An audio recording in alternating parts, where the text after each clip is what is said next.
Welcome to the Chapter 49 podcast. We're back for another week.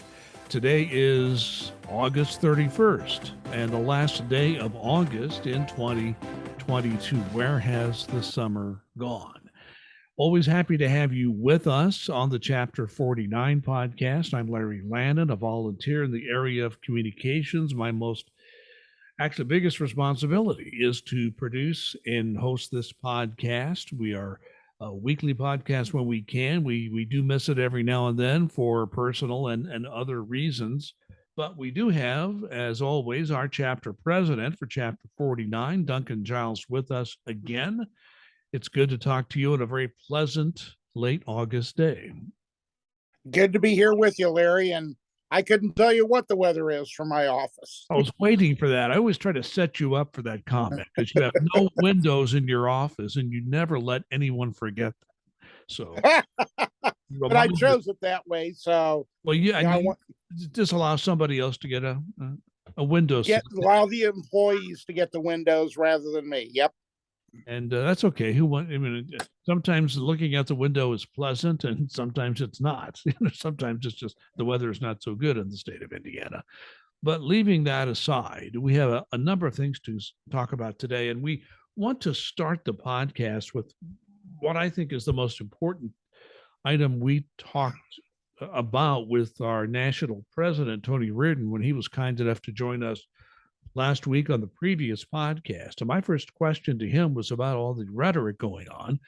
And we always have that, sadly, but now it's coming from elected officials, members of the House, not all, but a certain group of United States senators who are spouting information about the IRS that is just not true. And the one thing that I was very impressed with and took note of when we talked to Tony Reardon, our national president, is that he was not afraid to use the word lie. His view is not only himself, but many journalists have called out these comments about IRS and the Inflation Reduction Act and the amount of hiring and budget increase that will go into IRS over the next 10 years.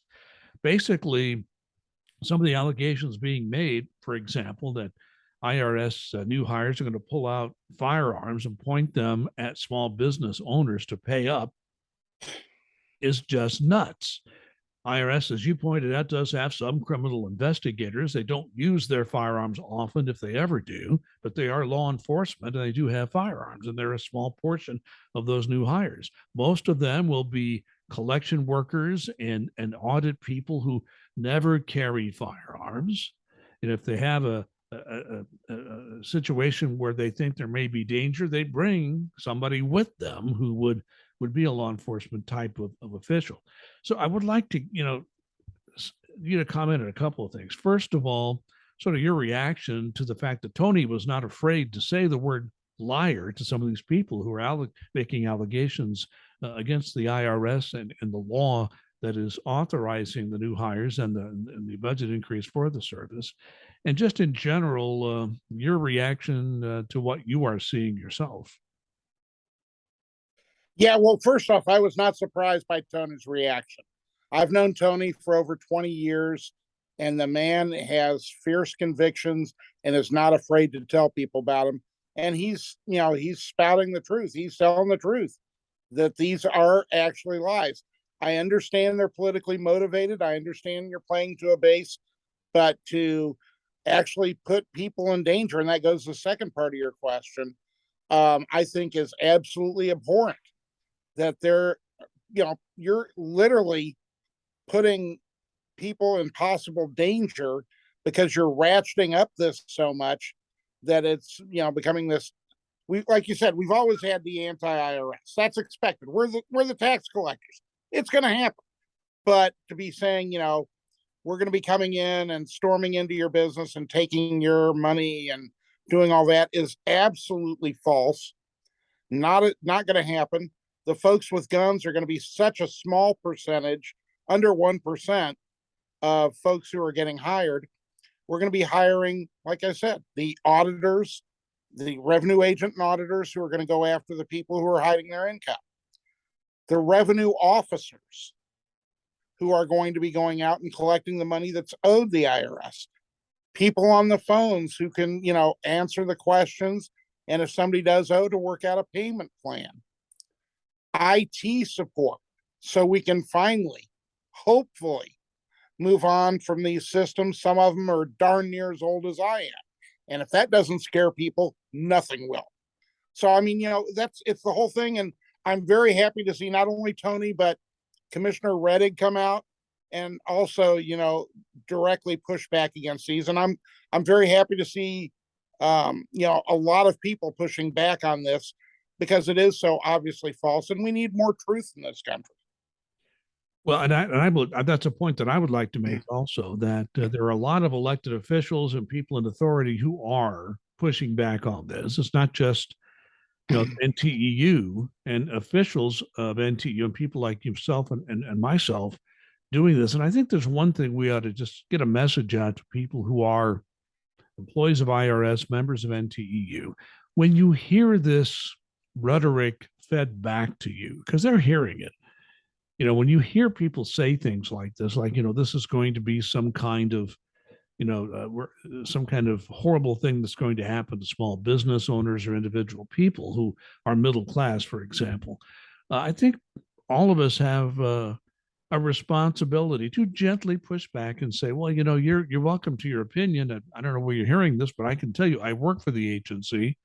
And that's not true. I think it's important that we do that. If people, aren't going to change their mind, that's fine. But at least I think we have the responsibility to say, to our friends and our relatives who try to make this argument to us, because, I don't really think that's correct. I work at the agency. I see what's going on. These things are not going to happen. We really, I think, need to make an effort to do that.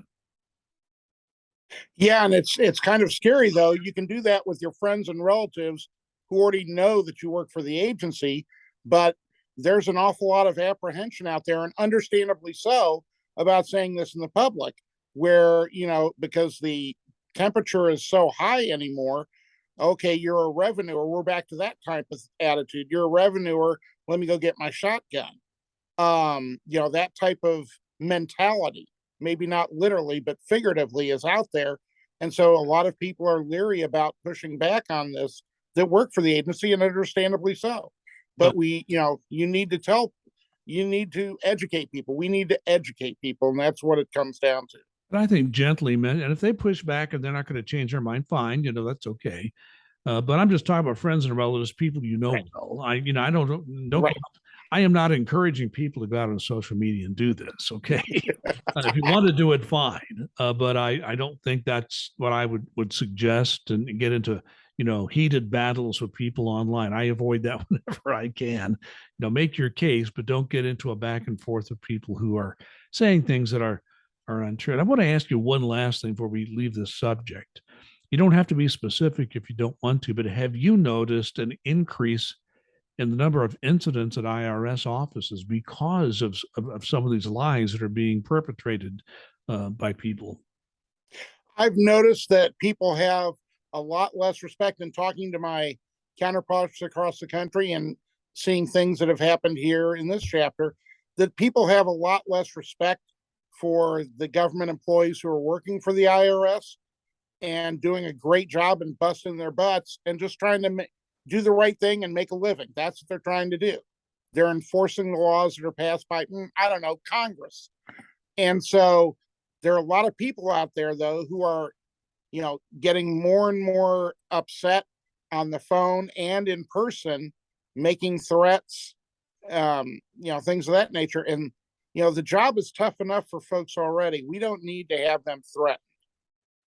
Yeah, don't be afraid to take the actions you're supposed to take if you feel threatened or if someone acts in a threatening manner. I think we all are trained in how to recognize that, and don't be afraid to call in the people that need to be called in if that is the case.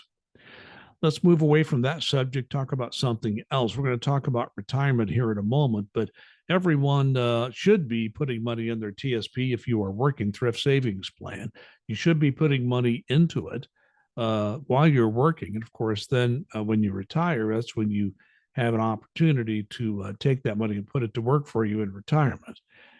There has been some talk about people who are preying upon some federal employees that may not be investment savvy, encouraging them to take their TSP money, put it in another investment.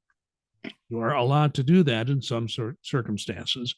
But whether that's a good idea to do is I think, important. And there are a handful of fraudsters out there that are going to prey upon those who are unsuspecting about this. So give us some tips. What should people know when you get pitches from people who say, hey, take your TSP, I can make you more money with that? Right. First off, I'm a huge believer in the TSP, mainly because it's safe, secure, and while you're working, I don't know anywhere else it's going to give you 100% of your money if you put in at least 5%. If you put in 5%, the government matches it.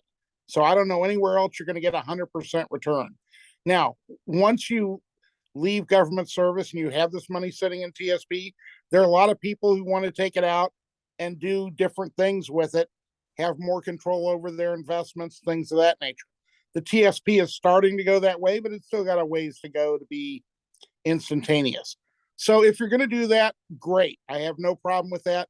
Just make sure that you understand who you're investing with, check them out thoroughly, make sure they're on the up and up. I hate to see stories where people are swindled out of their money because they went with somebody who's doing a Ponzi or pyramid scheme, things of that nature. So just do your homework, making sure that you're going to be, you save that money for a long time in your TSP, and we don't want to hear about anybody losing it to people who are doing things illegally that they shouldn't be. Yeah, so just a word of caution there is be careful, and don't let some fraudster talk you into something. Before you make a decision on that, check these people out carefully and talk to some independent parties to get some advice. I think would be the best thing that you could do in a situation like that. Yeah. Speaking of retirement, there's been a lot written in the federal employee press about people who like to retire at the end of the year. Some people do that for a variety of strategic reasons. I won't get into all that now. You can if you want. But one thing that people need to be aware of, and you've talked about this before, if you plan on retiring by the end of 2022, you've basically told people they should have started that process already.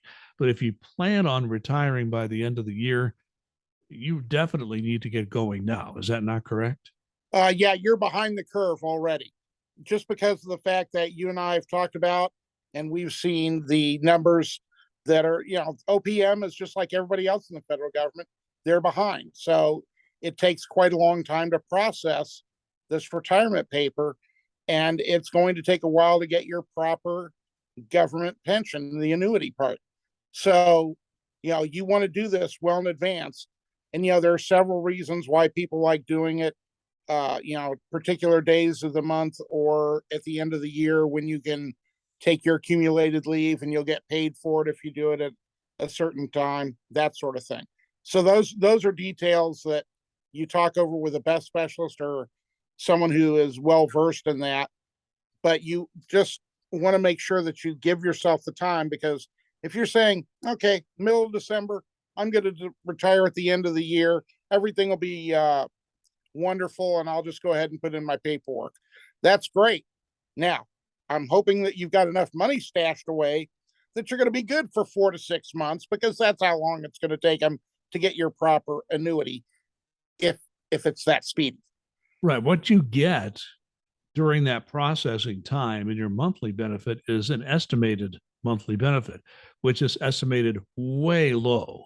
I and I have to tell you, I was not at all. Here's my strategy when I retired.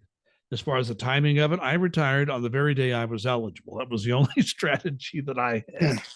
And of course, people are welcome to do that, but others wait and want to do it at a specific time of the year. And there are a lot of people who give advice on that. But actually, it turns out I didn't retire at a bad time, even strategically. But my only strategy was to leave when I was eligible to do so. Um, I want to talk about something else. This is for people who still are working. And teleworking has really gone into a new phase, because teleworking had always been a situation where okay, I telework, but I have my own desk at the office. I can go there anytime I want. I've got it set up the way I want it set up. So everything is just perfect. Well, that is going to start changing. And you've talked in the past about hoteling. And just so people know, no, you're not being put up in a hotel.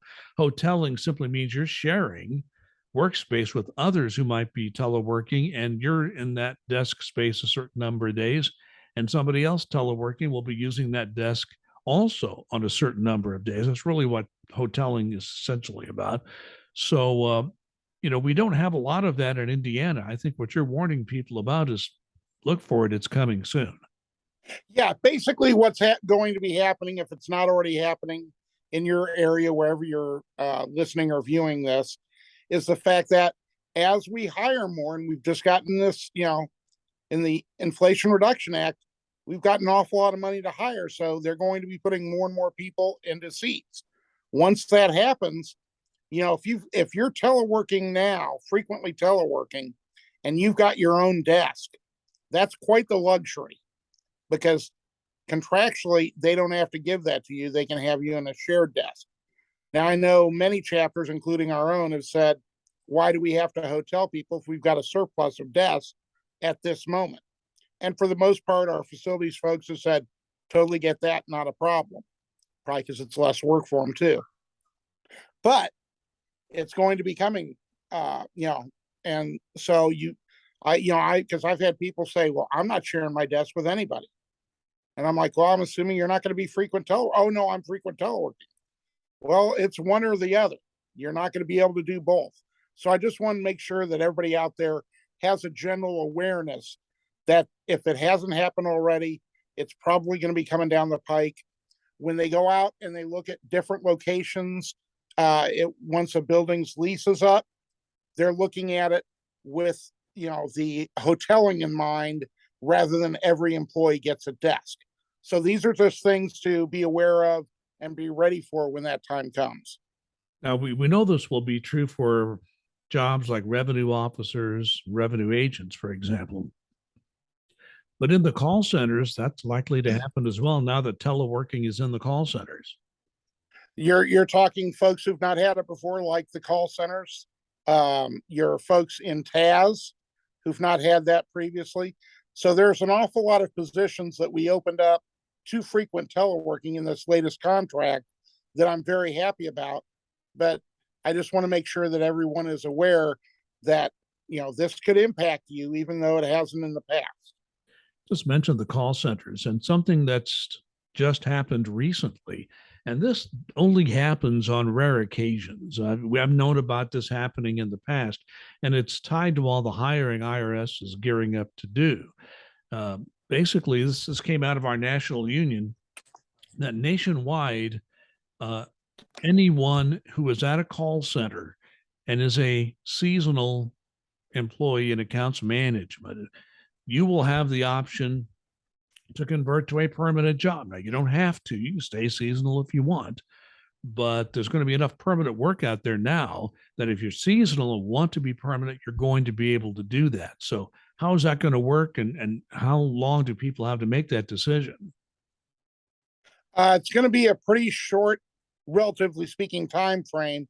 I think this is a great thing for folks, because I do believe the vast majority of people who are seasonal would like to be permanent. So everybody that came in prior to August 1st of this year will be given that opportunity to be a permanent employee if they wish. Um, and like you said, this is going to be due to the hiring that's going to be coming in. One of the things that I've had pitched battles, literally pitched battles, with folks in HCO and W&I, is the fact that when we hire people, when we go out with these advertisements to hire people at call centers, it's out there as a seasonal employee. And I'm like, we have the full-time equivalents, what the budget FTEs is what they budget for. We have the FTEs to hire people as permanent. If we get them as permanent to start with, you're going to have more people applying. You'll be able to fill more of these positions. So we won't have the issue of these very, very, very low levels of service where, we're lucky if 1 in 5 gets through on the phone. So it's something that I've been talking about. They've told me time and again, well, we don't think we have the number of calls year round to be able to justify that. And I've thrown their own data back at them, and I'm like, you've got to be freaking kidding me. We're a year round thing anymore. There are people calling in, waking up on Christmas Eve going, you know what? I've got to bake some cookies. I've got to do some last minute wrapping. And yes, I do need to call the IRS. It's not the most festive of things, but it happens. And so it's happening all year round. And we need to hire people as permanent rather than seasonal to try and get this workforce that we need to have. And I think a permanent workforce will be a workforce that works year round. It's getting updated year round. They'll hopefully, based on what Tony Reardon was telling us last week, be a better training program, because the training programs at IRS have been decimated. When I first came in at IRS and was hired in what was then considered, I can't remember what the name of it was. I think they called it just customer service. When you go into a call center and work in customer service, the training program I thought was very good, and now it's there, but it's not been well put together as it once was. It doesn't get the attention and budget attention that it should. And I feel sorry for people who have to be the instructors. They don't get the support instructors have had in the past. So when you're doing the job year round, you're constantly getting the updates. You're constantly aware of what's going on as things move in tax law and procedures, and even with all the different account situations. Things change all the time, and it's easier to stay up to date if you're permanent and you're there year round. So not only will we have more permanent employees, we'll have, I think, a better workforce, a better trained, and a workforce better equipped to answer questions or react to what these people need when they call us in a more efficient manner. At least that's my experience. Would you agree with that? I would wholeheartedly agree with that. Every single point that you've made are things that I've made to our folks in HCO, to our folks in W&I, and I'm hoping, I'm trying to steer us away from the iceberg every chance I get, but sometimes we just run right against it and rips out our side, to use the Titanic metaphor. But that's one of the things that I hope will be happening in the future. You're always good with Titanic metaphors, aren't you? I don't. Well, we run into a lot of icebergs over in this place. There's more than one iceberg out there. That's true. Let me ask you this question, and you may not know, but if you read any tea leaves or have any indications, because we know that because of this conversion from seasonal to perm, we're going to have more hires in the call centers. And Indianapolis and many others. I think Indianapolis was the number 103. I think that that are going to be offered permanent jobs that are currently seasonal. I think I saw that figure. Got that right. But there'll be different numbers depending on the size, and some of the campuses will have larger call center operations. The reason I bring this up, and this will be true of the examination division where audits are done, it will be true of the collection operation, IT, all these different parts of IRS. I would presume that we're going to go on this hiring spree. Do we have any idea, since we're based in Indiana, how Indiana might be impacted soon by the hiring spree, when it will get done? I know it doesn't happen overnight, but when will we start seeing these big hires in, let's say, Indiana first, and just nationwide as best you know it? I think that they're still working on the numbers. I think that they want to make sure that we don't get overwhelmed. And again, when they talked about these 85,000 hires, this is over an 8-year period. So not everybody is going to be hired at once. The other thing is we have to have the folks who can handle this. We have to have the folks in our human capital organization, HCO, to be able to vet this and be able to do the hires. So I think, and that's one of the things that I've talked about to higher up executives as well, is make sure that we've got the IT folks and the HCO folks who are able to do this, because if not, we're just going to topple over. And that would be bad for everybody. If you hire all these people and don't have the support for it, then it's going to be bad. You can put out an advertisement for 1,000 revenue agents across the country, but if those applications are sitting there for 3, 4, 5 months with not enough people to view them, then that does nobody any good. So I'm really hoping that that they are taking a good look at this. I've not heard any firm numbers for any particular parts of the country yet on hiring, but I know that they are looking at this. They've been ready for this. They've been tweaking plans, so hopefully it'll be start to roll out soon. Yes, and one aspect that we've talked about before, and I would like to emphasize again, is that when and this is one reason this is being done over a 10-year period. When IRS starts hiring people, the first thing, of course, IRS needs instructors, and you need experienced, good people to be instructors. They'll be taken away from their regular work to do that. Then once the training period is over, they go through a coaching process. And when they go through the coaching process, we need to take people from the regular jobs to be coaches. So in order to continue to run efficiently as an operation, IRS needs to make sure that we still have people on the job to keep the ship running while people are being trained and are being coached into the new job. Yep, going to be a lot of short-term pain for long-term gain.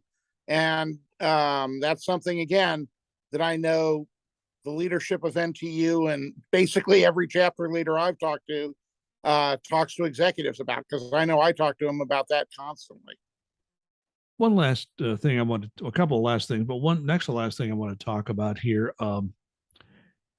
There's some new data coming out that would indicate that people who are graduating from college, this is not a new trend, but it seems to be worse now than ever before. College graduates are not looking to the federal government to be their employer when they graduate. What's interesting is that they're not all wanting to become investment bankers or work on Wall Street and get rich right away. A lot of these people coming out of college are very open to working for, let's say, a nonprofit organization, but they're not as anxious to work for the federal government. And there are a number of reasons for that. And I know, Duncan, when you were negotiating the national agreement with the management very much wanted to streamline the hiring process, which is part of the problem in trying to hire these recent college grads. Not the only issue, but it's certainly one big one, that the federal government cannot make quick decisions easily on getting people hired. And the management wanted to onboard people more quickly. NTEU was open to that as long as it's done the right way. And you've talked about that too. So talk about the changes IRS has been tweaking here to try to make that onboarding process easier and a little faster for new employees, particularly college grads, and what you think the government still needs to do to make that process better. We're working. I know that they've done what they can, IRS, with USA Jobs. That's who they have to go through to do the hiring process. But once it goes through that, that's then in IRS's lap. Now we've got to be moving quicker. We used to do a lot of job fairs. We used to go, and our chief steward here, Gail Groves, and I were just talking about this the other day about recruitment and how you get people in. And we used to go to different types of expos, any place that we could be out there. And, I don't know how much we're doing recruiting on college campuses, things of that nature. Yeah, technology is great, allows us to reach a lot of people, but right now we're trying to get, in front of those people and put a face on the federal government that, we're not evil, we're good. If, don't listen to the people, some of the politicians in the media are saying, well, don't apply to the federal government because we're just going to cut those jobs. This is a great place to work, and we need to make sure that people who are coming out of college understand that you can have a great career as a revenue officer, revenue agent, tax compliance officer, a attorney with the IRS. So there are a lot of different careers that open up for this, and dozens of other careers that I haven't even mentioned. So we just need to do, I think, a better job on those college campuses with the outreaches there to try and get those folks in. And that music in the background means somebody's trying to call you. They're going to have to wait. Listen a little bit on Yep, this is a working office. And yes, we heard that music before. I'm going to end the podcast. I'll make the first final comment, and I'm sure you'll have something to say about this as well. But I think one of the most important holidays we have year round, of course, as a former union official and someone who still volunteers for a union, Labor Day is a very important holiday because other holidays commemorate a number of different things. July 4th commemorates our birth as a nation, for example. And Veterans Day honors our veterans. The Labor Day honors the work everyone does. And it's not just the work of labor unions, although we're certainly a big part of that. It honors everyone who works. And that's really most of us. Not only a handful of us are business owners, and they're fine too. Don't get me wrong. If you want to own your own business or be self-employed, most of us are employees and most of us work hard. And that's what Labor Day is here to commemorate. And you and I, Duncan, have seen some of the hardest working people I've ever known. I worked in the broadcasting business for 14 years before I entered government service. All these stories I heard about lazy government employees who take their time, I saw very little of that. Most everyone that I worked with worked very hard, probably more than they should, working even without overtime or credit hours, working extra hours, or just putting in a lot of effort to a particular program. So Labor Day, I think, for those of us who are in the federal workforce, or somebody like me that's retired from the federal workforce but still tries to stay in touch with many of my former colleagues, such as yourself, we all need to take a moment and say, the labor we put in has made America as great as it is, and we all need to commemorate that. I think you put that very, very well. Yeah, I am so proud to work with the federal workforce and the folks that I work for. They do a wonderful job. They are out there every day. Too many of them give what's called love time, which, as you noted, is time that you're not on the clock. You're not getting overtime. You're not getting compensatory pay, but you're trying to basically, get stuff finished that needs to get done because you want to do a good job for the American taxpayer. And I am just, like I said, my admiration for these folks is just constant because they are, busting their butt. They are doing what they need to do. And, with very little praise that they should be getting a mountain of praise. And instead we get a lot of scorn, particularly this agency, which we shouldn't. So just on behalf of National NTEU, from Tony Reardon and Doreen Greenwald, our president and national vice president, myself, and all the other chapter leaders across the country from NTEU, I just want to say we thank you. We appreciate you. And, we hope you have a good Labor Day weekend and are able to charge your batteries and reflect a little bit on the great work that you do because you deserve the time off.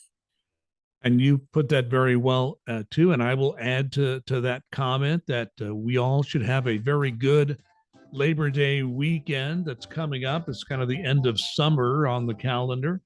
And we all should have a good time, recharge our batteries, and enjoy our time with family and friends. We thank you for watching and listening to the Chapter 49 podcast. We're on video at just look up Duncan Giles on YouTube, and there's several of them. You'll find the one with the Chapter 49 podcast listed there. And of course, you can find my podcast at just about any podcast platform. Just look under Podcast by Larry Lannan, Lannan, and you'll see all my podcasts, and Chapter 49 podcasts are right there. So once again, we appreciate the fact that you took the time to watch and listen today. Please be safe and be kind.